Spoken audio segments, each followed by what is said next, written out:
আজ সকাল 10:30 বাজে শুক্রবারে ভয়াবহ একটা ভূমিকম্প হলো 5.7 রিক্টার স্কেলে, যার উৎপত্তি স্থল হচ্ছে ঘোড়াশাল নরসিংদী এলাকাতে।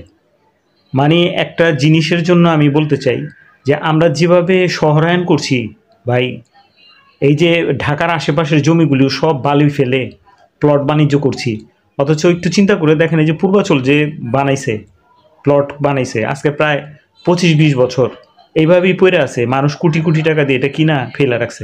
এখানে কত ধান হইতো। ঢাকার আশেপাশে সব বালি ফেলা সবগুলি প্লট বাণিজ্য করতেছে সরকার। গৃহায়ন, বাংলাদেশের গৃহায়নের যে একটা সংস্থা আছে এগুলি দেখতেছে না। এরা কিভাবে অনুমোদন দেয় আমি জানি না। এইভাবে বালু ফেলে ধানি জায়গাগুলি, ফসলি জায়গাগুলি ফসল হইতো।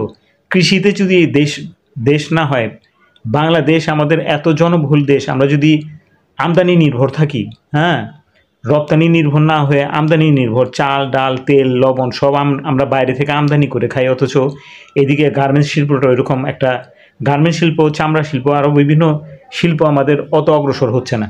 অথচ আমরা দেখেন ফুটানির একটা সীমা আছে ভাই। এই যে বালু ফেলা, জায়গায় জায়গায় বালু ফেলা কী অবস্থাটা করছে এখানে মাওয়া। এখানে আপনার ঢাকা শহরের আয়তন এখন কত হয়েছে, সেই আপনার গাজীপুরের ওইখান থেকে নিয়ে, গাজীপুর চৌরাস্তার আরও ছেড়ে ওইখান থেকে নিয়ে মাওয়া পর্যন্ত সব শহর, আর এদিকে ওই মানিকগঞ্জ থেকে নিয়ে কুমিল্লা পর্যন্ত, মানে বালু ফেলা, খালি প্লট বাণিজ্য, খালি প্লট বাণিজ্য। ধানি জমিগুলি সব বালুই ফেলা, সব ধ্বংস করে ফেলেছে, দেখার কেউ নাই।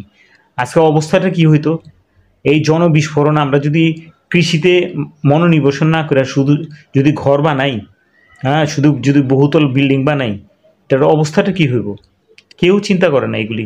সরকারের এগুলি চিন্তা করার জন্য, এবং সরকার কত করব, মানুষের এসব চিন্তা করা দরকার। দেখছেন অবস্থাটা, দেখেন।